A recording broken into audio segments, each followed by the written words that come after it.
Lima karyawan PT Telkom tersengat listrik saat memasang tiang penyangga di Luwu Utara, Sulawesi Selatan. 2 korban tewas di lokasi.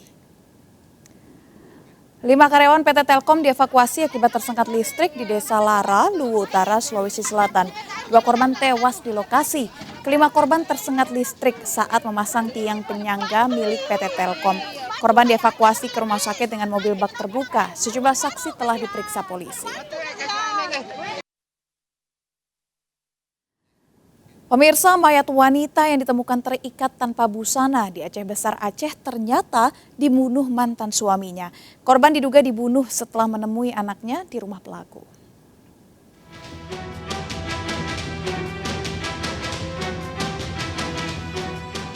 Eri dibawa polisi ke rumahnya di Lamhasan, Pekanbadak, Aceh Besar untuk melakukan rekonstruksi awal setelah membunuh mantan istrinya.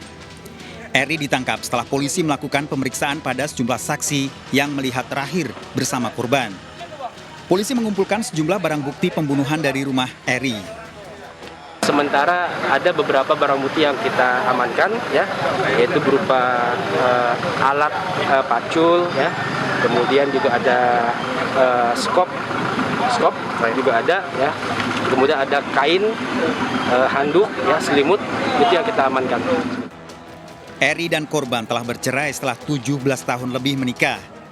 Sejak kejadian tsunami, Eri pernah merantau dan warga tidak mengetahui kesehariannya. Namun, korban masih sering ke rumah mantan suaminya untuk menemui anak-anaknya. Banyak yang enggak terpantau sama kami masyarakat karena dia kurang bermasyarakat. Orang meninggal misalnya enggak pernah, orang-orang kawin segala macam orang enggak pernah hadir. Yang bersangkutan ini memang sudah cerai, Pak, sudah talak 3 dia. Nah, jadi kami sudah mengingatkan juga istrinya jangan balik lagi ke rumah. Sebelumnya, mayat NZ ditemukan warga di perkebunan desa Lambade, Pekanbadak, Aceh Besar. Mayat wanita berusia 47 tahun ditemukan setelah warga mencium bau menyengat. Korban ditemukan terbungkus jas hujan tanpa busana dan didapati sejumlah luka. Polisi masih melakukan pemeriksaan terhadap Eri untuk mengungkap motif pembunuhan yang dilakukan. Dari Aceh Besar, Aceh, Taufan Mustafa, iNews melaporkan. Perampokan terjadi di kantor konsultan BUMN di Kota Pekanbaru, Riau. Satpam kantor diikat dan dilakban oleh pelaku. Pelaku kabur usai menggasak uang 40 juta rupiah dari dalam brankas.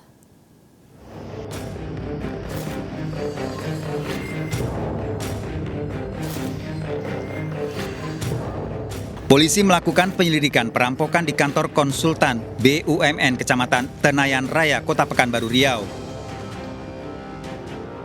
4 orang pelaku menggunakan linggis memecahkan kaca dan melumpuhkan satpam kantor. Korban diikat dan mulutnya dilakban. Saya terbangun dengan pintu udah berbunyi kan gitu kan. Jadi pas saya mau turun, pas di lantai 3 saya mau turun, dia datang berempat orang naik ke atas dalam keadaan apalah gitu, apa namanya itu, dorong-dorongan pintu lah gitu. Jadi dipecahkannya kaca tuh pakai linggis gitu kan. Disitulah saya langsung dijarah, langsung diikat tangan saya ke belakang sama kaki saya. Pelaku mengambil uang 40 juta rupiah yang ada di dalam brankas. Para pelaku menggunakan penutup wajah atau masker, menggunakan topi dengan membawa linggis. Kemudian korban diancam, kemudian korban dibawa ke lantai 2. Nah, pada saat itu korban dilakban dan 1 orang pelaku menjaga korban. Diperoleh oleh pelaku uang yang disimpan di dalam brankas sebesar 40 juta. Pelaku perampokan kini diburu polisi. Dari Pekanbaru, Riau, Muhammad Yusuf, iNews melaporkan. Pemirsa, besi penutup saluran air di Bekasi, Jawa Barat dicuri pengendara motor. Para pelaku berpura-pura memperbaiki motor sebelum mencongkel besi. Dalam rekaman CCTV ini, pengendara motor menghentikan lajunya di Jalan Lapangan Margahayu, Bekasi. Keduanya berbagi peran, salah satunya berpura-pura memperbaiki sepeda motor. Ternyata, satu pelaku kemudian mencongkel besi penutup drainase. Rekaman pencurian besi drainase ini kemudian tersebar di media sosial. Menyanyi patroli yang kita akan tekankan dan kita akan upayakan patroli di wilayah-wilayah yang rawan seperti yang terjadi di media sosial tersebut.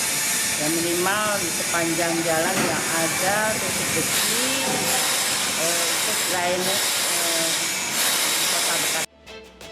Berbagai besi sarana fasilitas umum, termasuk tutup drainase hingga rambu lalu lintas, kini menjadi sasaran pencurian. Dari Bekasi, Jawa Barat, Rahmat Hidayat, iNews melaporkan. Diduga supir mengantuk, minibus menghantam tiang penerangan jalan umum di Tebet, Jakarta Selatan. Akibatnya terjadi kemacetan panjang dari arah Kampung Melayu menuju Kasablanka. Sebuah minibus ringsek usai menghantam tiang penerangan jalan umum di Jalan Kiai Haji Abdullah Syafi'i, Tebet, Jakarta Selatan. Minibus hilang kendali saat melaju dari arah Kampung Melayu menuju Kasablanka. Penyebab kecelakaan diduga akibat pengemudi mengantuk.